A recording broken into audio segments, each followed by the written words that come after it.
way you fall down and you have no strength to get back up. And just to illustrate my point, I'm just going to jump off this table, do a back twist, and land on the floor. Okay? Is that cool? You ready? Ready? 1, 2. I'm joking, man. Are you serious? If I did that, I'll break my arm or something. All right. It's all good. Just breathe. It's all right. All right. So along the way, you might fall down like this. Ready? All right. So what do you do when you fall down? You get back up. Everybody knows to get back up. It makes sense because if you start walking, you're not going to go anywhere. But there are times in life where you fall down and you feel like you don't have the strength to get back up. Sometimes you just don't know what to say to your kids anymore. Sometimes you don't know what to tell yourself anymore. We all have a fear of being alone. And there are two things in life that as human beings that we always want to hear. The first thing is that you're loved. And the second thing is that everything's going to be okay. And I was told those two things by my parents all the time. And I'm thankful for that. But I had a hard time believing their words when they said everything's going to be okay, because they don't know what I'm going through. They don't know my pain. They don't know how it feels to be in my shoes, metaphorically speaking. But this is the thing.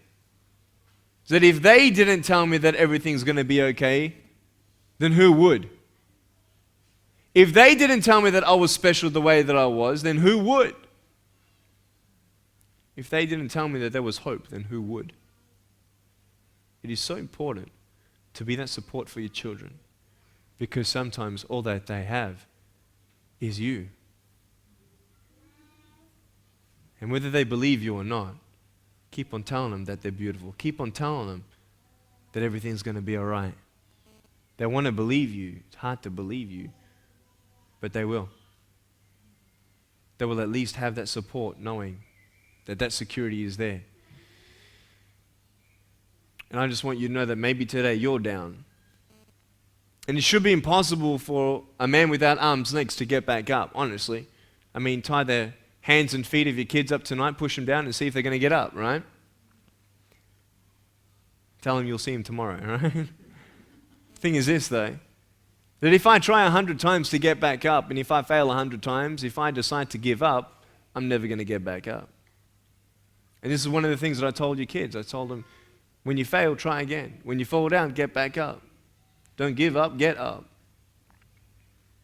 There is hope for you today just because you're here today. Because you have choices today that you can make. You can go to the shops today and either put a smile on your face at the cashier, or you can be grumpy and get frustrated because you're late. You can either get home and be stressed because of life and get all the things done that you need to get done, but you never hug your kids. You feel like your relationship with your kids get further and further away. All we can do is our best, guys. That's all we can do. Do your best. And I just want you to know that when you're down, you will find strength to get back up. I found my strength in Jesus Christ, and you're going to find your strength in whatever you find it in. But I want you to know that this is not the end. When you fall down, it's not the end. It's not where you are, it's how strong will you finish. And you'll find the strength to get back up like this.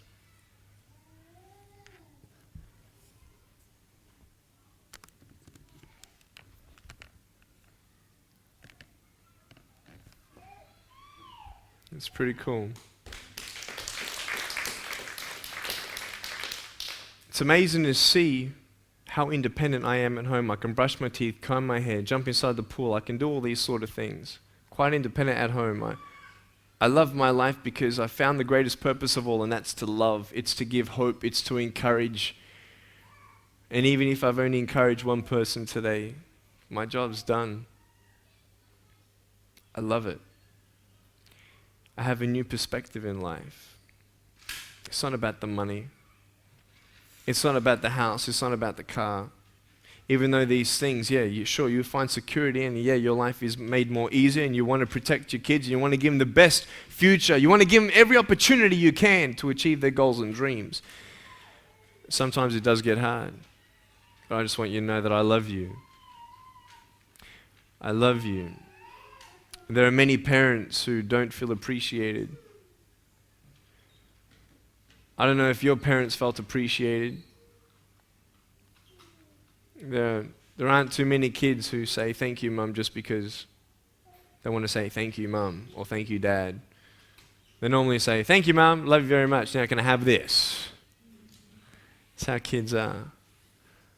But can I tell you that you are appreciated by me?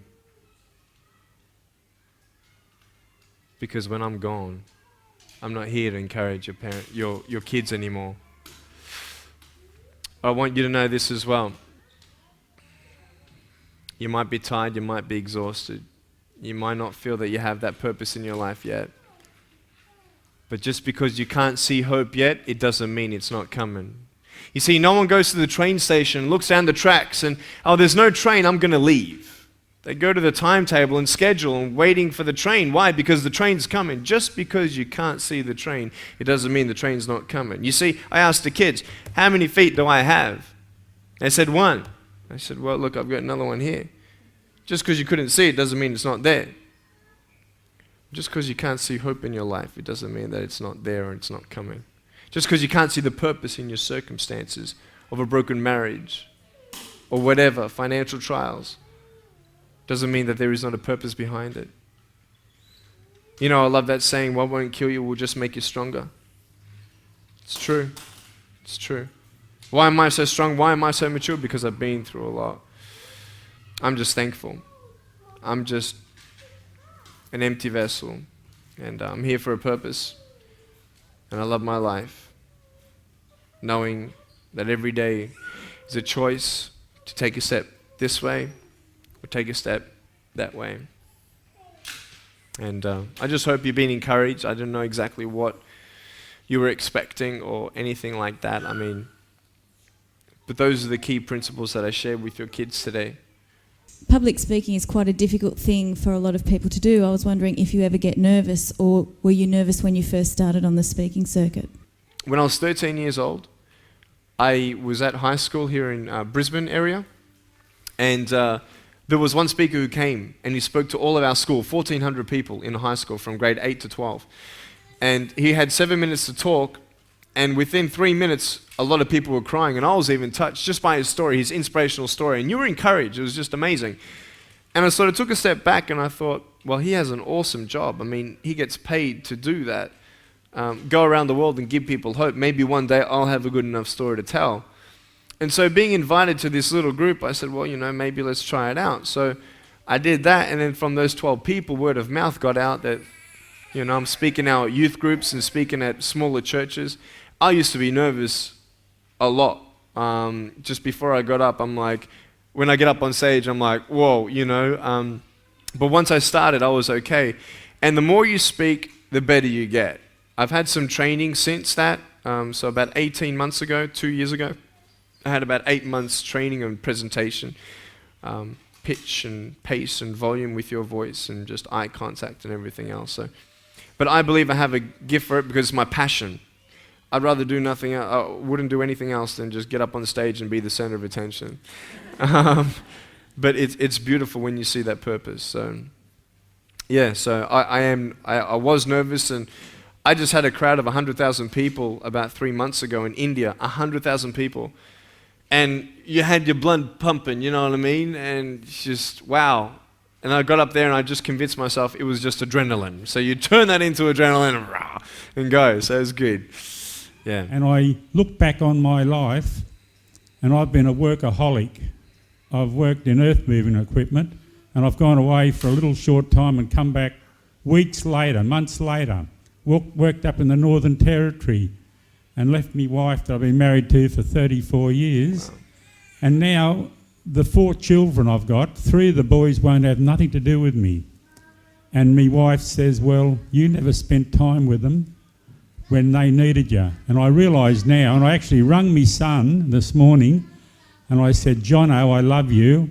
And he said, look, Dad, I haven't got time to talk to you now. And I realised that if I'd spent more time with my kids,